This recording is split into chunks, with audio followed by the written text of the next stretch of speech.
Halo rekan semuanya, kali ini saya mencoba menyabarkan tentang penerapan manajemen risiko bagi bank umum berdasar pada Peraturan OJK nomor 18 POJK.03/2016. Video ini dibuat dalam rangka pemenuhan UAS semester ganjil 2022-2023 pada mata kuliah Manajemen Risiko Universitas Cyber Asia. Pertama-tama kita belajar tentang dasar hukum dari aturan tersebut. Dasar hukumnya adalah Undang-Undang Nomor 7 Tahun 92 tentang Perbankan, Lembar Negara Republik Indonesia Tahun 92, Nomor 31, tambahan Nomor 3472. Sebagaimana telah diubah dengan Undang-Undang Nomor 10 Tahun 98 mengenai Lembar Negara Republik Indonesia Tahun 1998 Nomor 182 dengan tambahan Lembar Negara Republik Indonesia Nomor 3790. Lalu Undang-Undang Nomor 21 Tahun 2011 tentang OJK atau Lembar Negara Republik Indonesia tahun 2011 nomor 111 tambahan Lembar Negara Republik Indonesia nomor 5253. Dijelaskan melalui pasal 2 ayat 1 dan 2 mengenai ruang lingkup manajemen risiko itu berlaku pada bank individu maupun bank konsolidasi dengan perusahaan anak bank. Lalu cakupannya manajemen risiko adalah pengawasan aktif direksi dan dewan komisaris, kecukupan kebijakan dan prosedur manajemen risiko serta penetapan limit risiko, kecukupan proses identifikasi, pengukuran, pemantauan dan pengendalian risiko serta sistem informasi manajemen risiko serta sistem pengendalian intern yang menyeluruh. Di sini klasifikasi risiko dapat dilihat bahwa ada risiko kredit, risiko pasar, risiko likuiditas, risiko operasional, risiko hukum, risiko reputasi, risiko strategik, risiko kepatuhan. Ini terdapat pada Peraturan Otoritas Jasa Keuangan Nomor 18 OJK 03/2016 Pasal 4 Ayat 1. Lalu pada Pasal 6 Ayat 2 mengenai pengawasan aktif direksi dan dewan komisaris yang fungsinya adalah menyusun kebijakan strategis manajemen risiko secara tertulis dan komprehensif, bertanggung jawab atas pelaksanaan kebijakan manajemen risiko dan eksposur risiko yang diambil oleh bank secara keseluruhan, mengevaluasi dan memutuskan transaksi yang memerlukan persetujuan direksi, mengembangkan budaya manajemen risiko pada seluruh jenjang organisasi, memastikan peningkatan kompetensi sumber daya manusia yang terkait dengan manajemen risiko itu sendiri, memanfaatkan bahwa fungsi manajemen risiko telah beroperasi secara independen dan melaksanakan kaji ulang secara berkala untuk memastikan bahwa keakuratan metodologi penilaian risiko, kecukupan implementasi sistem informasi manajemen risiko, dan ketetapan kebijakan dan prosedur manajemen risiko serta penetapan limit risiko. Pengawasan aktif direksi dan dewan komisaris ini pada pasal 7 dijelaskan bahwa pertama adalah menyetujui dan mengevaluasi kebijakan manajemen risiko, kemudian mengevaluasi pertanggungjawaban direksi atas pelaksanaan kebijakan manajemen risiko sebagaimana dimaksud pada butir yang tadi. Terakhir, mengevaluasi dan memutuskan permohonan direksi yang berkaitan dengan transaksi yang memerlukan persetujuan dewan komisaris. Lalu ada kebijakan dan prosedur manajemen risiko serta penetapan limit risiko, di mana penetapan risiko itu garis besarnya ada secara keseluruhan, kemudian kita perkelompokkan per jenis risiko, lalu mengerucut lagi per aktivitas fungsional tertentu. Limit risiko itu sendiri adalah akuntabilitas dan jenjang delegasi wewenang yang jelas, kemudian pelaksanaan kaji ulang terhadap prosedur manajemen risiko dan penetapan limit risiko secara berkala, kemudian dokumentasi prosedur manajemen risiko dan penetapan limit risiko secara memadai. Proses identifikasi, pengukuran, pemantauan, dan pengendalian risiko serta sistem informasi manajemen risiko diatur pada pasal 10 ayat 2, pasal 11 ayat 1, 2, 3, dan 4. Jadi pelaksanaan proses identifikasi, pengukuran, pemantauan, dan pengendalian risiko dapat dilihat bahwa dukungannya harus dari sistem informasi manajemen yang tepat waktu, lalu ada laporan yang akurat dan informatif mengenai kondisi keuangan, kinerja aktivitas fungsional, dan eksposur risiko bank. Kemudian ada identifikasi risiko yang terdiri dari karakteristik risiko yang melekat pada bank, risiko dari produk dan kegiatan usaha bank.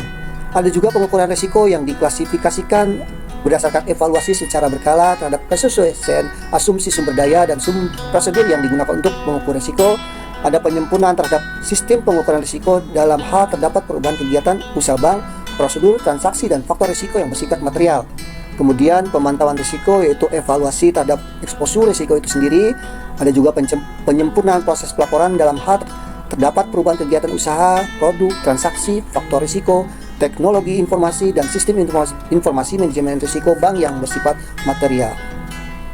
Di sini proses identifikasi, pengukuran, pemantauan, dan pengendalian risiko serta sistem informasi manajemen risiko ada pada pasal 12 ayat 1 mengenai sistem informasi manajemen risiko yang diatur dalam 3 tahap, yaitu kepatuhan terhadap kebijakan prosedur manajemen risiko serta penetapan limit risiko. Ada juga eksposur risiko, realisasi pelaksanaan manajemen risiko dibandingkan dengan target yang ditetapkan.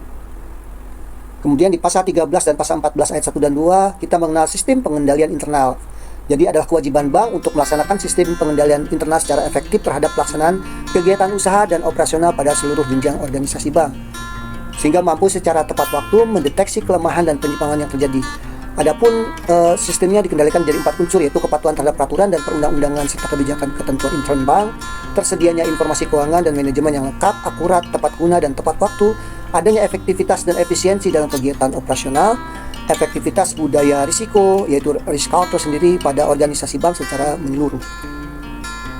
Sistem pengendalian risiko internal sendiri mencakup ada kesesuaian sistem pengendalian intern dengan jenis dan tingkat risiko yang melekat pada kegiatan usaha bank itu sendiri, penetapan wewenang dan tanggung jawab untuk pemantauan kepatuhan kebijakan dan prosedur manajemen.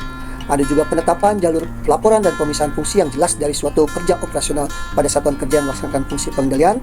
Ada struktur organisasi yang menggambarkan secara jelas kegiatan usaha bank, pelaporan keuangan dan kegiatan operasional, kecukupan prosedur untuk memastikan kepatuhan bank terhadap ketentuan dan perundang-undangan. Juga kaji ulang yang efektif, independen, objektif terhadap prosedur penilaian kegiatan operasional bank, pengujian dan kaji ulang yang memadai terhadap sistem informasi manajemen risiko, dokumentasi secara lengkap dan memadai sesuai dengan prosedur operasional, verifikasi dan kaji ulang secara berkala dan berkesinambungan terhadap penanganan kelemahan bank yang bersifat material dan tindakan pengurus bank untuk memperbaiki penyimpangan yang terjadi. Di sini dijelaskan di pasal 16 dan 17 ayat 1 dan 2 mengenai komite manajemen risiko.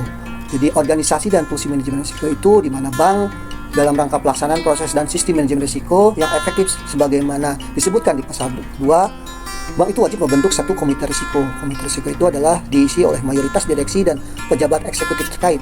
Lalu ada satuan kerja manajemen risiko. Jadi mereka bergerak bersama-sama melakukan penyusunan kebijakan, strategi dan pedoman penerapan manajemen risiko, terus melakukan perbaikan dan penyempurnaan pelaksanaan manajemen risiko berdasarkan hasil evaluasi pelaksanaan manajemen risiko, penetapan hal-hal yang terkait dengan keputusan bisnis yang menyimpang dari prosedur normal. Dan organisasi dan fungsi manajemen risiko itu sendiri di mana satuan kerja manajemen risiko bertanggung jawab langsung terhadap direktur utama atau direktur khusus. Satuan itu sendiri bergerak secara independen terhadap satuan kerja operasional atau risk taking unit dan terhadap satuan organisasi kerja yang melaksanakan fungsi pengendalian internal. Tanggung jawabnya itu antara lain adalah pemantauan pelaksanaan strategis manajemen risiko, pemantauan posisi risiko secara keseluruhan, kaji ulang berkala terhadap proses manajemen risiko, evaluasi dan akurasi model dan validitas data, memberikan rekomendasi kepada satuan kerja operasional, dan menyusun dan menyampaikan laporan profil risiko kepada direktur utama atau direktur yang ditugaskan secara khusus dalam komite manajemen risiko secara berkala. Di pasal 20 ayat 1, 2, dan 3, bank wajib memiliki kebijakan dan prosedur secara tertulis untuk pengelolaan risiko yang melekat pada produk dan aktivitas baru bank. Jadi prosedur itu adalah sistem prosedurnya, ada identifikasi seluruh risiko yang melekat pada produk atau aktivitas baru, masa uji coba metode pengukuran dan pemantauan risiko terhadap produk dan aktivitas baru, sistem informasi akuntansi dan produk dan aktivitas baru, analisa aspek hukum untuk produk dan aktivitas baru, serta transparansi informasi kepada nasabah.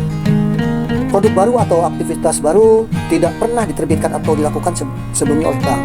Juga diklasifikasikan sebagai telah diterbitkan atau dilaksanakan sebelumnya oleh bank, namun dilakukan pengembangan yang mengubah atau meningkatkan eksposur risiko tertentu pada bank. Jadi ada juga bentuk pelaporan di mana bank berkewajiban melakukan pelaporan profil risiko kepada OJK yang substansinya sama dengan laporan profil risiko yang disampaikan oleh Satuan Kerja Manajemen Risiko kepada Direktur Utama dan Komite Manajemen Risiko. Laporan itu berbentuk laporan triwulan yang posisi bulan Maret, bulan Juni, dan September, dan bulan Desember. Paling lambat itu 15 hari kerja setelah akhir bulan laporan. Terusnya, otoritas jasa keuangan dapat meminta bank untuk menyampaikan laporan profil risiko di luar jangka waktu yang ditetapkan. Untuk laporan produk baru dan aktivitas baru, merupakan laporan rencana penerbitan produk atau pelaksanaan aktivitas baru. Juga laporan realisasi penerbitan produk dan pelaksanaan aktivitas baru. Ada juga laporan rencana yang dimaksud di pasal 1 itu adalah wajib disampaikan paling lambat 60 hari kerja. Laporan realisasi sebagaimana yang disebutkan di ayat 1 adalah wajib dilaporkan paling lambat 7 hari kerja setelah produk dan aktivitas baru dilakukan. Selain memenuhi ketentuan pelaporan sebagaimana dijelaskan di ayat 1, rencana penerbitan produk atau pelaksanaan aktivitas baru yang memenuhi kriteria pasal 20 wajib dicantumkan dalam rencana bisnis bank tersebut. Berdasarkan evaluasi terhadap laporan sebagaimana ayat 1, OJK dapat melarang bank untuk menerbitkan produk atau melaksanakan aktivitas baru tersebut. Dalam hari kemudian hari berdasarkan evaluasi, produk yang diterbitkan atau aktivitas yang dilaksanakan tidak memenuhi kondisi: 1. Tidak sesuai dengan rencana, berpotensi menimbulkan kerugian yang signifikan terhadap kondisi bank, serta tidak sesuai dengan ketentuan. maka bank dapat menghentikan produk yang diterbitkan atau aktivitas yang dilaksanakan. Laporan rencana dan realisasi atas penerbitan produk atau pelaksanaan aktivitas ini diatur sendiri oleh surat edaran OJK. Laporan-laporan yang lain dari pihak bank kepada OJK antara lain, bank wajib menyampaikan laporan lain jika terdapat kondisi yang berpotensi menimbulkan kerugian, laporan yang terkait dengan penerapan manajemen risiko dan atau terkait dengan penerbitan produk atau pelaksanaan aktivitas tertentu secara berkala. Format dan tata cara pelaporan diatur sendiri dalam surat edaran OJK itu. Lalu di pasal 26, 27, 28, 29, dan 30 ada aturan mengenai batas waktu pelaporan jika pelaporan di melampaui batas dianggap tidak lapor. Terus alamat penyampaian itu wajib diberikan ke OJK. Terus ketentuan lain adalah OJK dapat melakukan penilaian terhadap manajemen risiko pada bank. Terus bank wajib menyediakan data sesuai informasi yang berkaitan dengan manajemen risiko itu sendiri kepada OJK. Bank wajib melakukan pengungkapan manajemen risiko dan laporan publikasi tahunan. Pengungkapan sebagaimana yang dimaksud tadi adalah paling sedikit mencakup kinerja manajemen risiko dan arah kebijakan manajemen risiko. Berikut sanksi-sanksi bila ada masalah terhadap manajemen risiko itu sendiri. Bagi bank yang terlambat menyampaikan laporan, maka ada sanksi administratif dan denda sebesar Rp1 juta per hari keterlambatan. Bank yang belum menyampaikan laporan tersebut pada akhir batas bulannya, maka dikenakan sanksi Rp50 juta. Terus bank yang belum menyampaikan laporan walaupun telah dikenakan sanksi administratif berupa denda, tetap wajib menyampaikan laporan pada OJK. Bank yang tidak menyampaikan laporan sebagaimana dimaksud pasal 24 dikenakan sanksi administratif sebesar Rp100 juta. Terusnya kalau laporannya dianggap tidak lengkap atau tidak signifikan, tidak dilampiri dengan dokumen dan informasi yang baik, juga dikenakan denda administrasi berupa denda sebesar Rp50 juta. Terus bagi bank yang dikenakan sanksi diberikan 2 kali teguran, OJK dengan tenggang waktu 7 hari kerja untuk setiap teguran. Bank tidak melapor laporan dalam jangka waktu 7 hari keterlambatan setelah surat teguran terakhir. Di bank-bank yang tidak melaksanakan tersebut, maka ada sanksi-sanksi administratif berupa teguran tertulis, penurunan tingkat kesehatan bank, pembekuan kegiatan usaha tertentu, pencantuman anggota pengurus pegawai bank dan atau pemegang saham dalam daftar pihak-pihak yang mendapat predikat tidak lulus dalam penilaian dan kemampuan dan kepatuhan atau dalam catatan administrasi OJK, serta pemberhentian pengurus bank. Atau dari penutup adalah ketentuan lebih lanjut mengenai penerapan manajemen risiko bagi bank diatur dalam surat edaran OJK itu sendiri. Lalu perubahan Peraturan Bank Indonesia Nomor 11 garing 25 garing PBI 2009 tanggal 1 Juli tentang perubahan atas Peraturan Umum Bank Nomor 5 garing 8 PBI garing 2003 tentang penerapan manajemen risiko bagi bank umum. Untuk ini dicabut dan dinyatakan tidak berlaku. Peraturan Pelaksana Peraturan Bank Indonesia Nomor 5 8 PBI 2003 tanggal 19 Mei 2003 tentang penerapan manajemen risiko bagi bank umum dan Peraturan Bank Nomor 11 garing 25 garing PBI 2009 tentang perubahan atas Peraturan Bank Indonesia Nomor 5 garing 8 garing PBI garing 2003 tentang penerapan manajemen risiko bagi bank umum dinyatakan tetap berlaku. Dengan berlakunya peraturan OJK ini, pengaturan yang sebelumnya mengacu pada ketentuan bank mengenai penerapan manajemen risiko bagi bank umum menjadi mengacu pada peraturan OJK ini. Peraturan OJK ini berlaku pada saat tanggal ini diundangkan. Demikian sekilas tentang aturan tersebut. Terima kasih semuanya. Selamat bagi semuanya.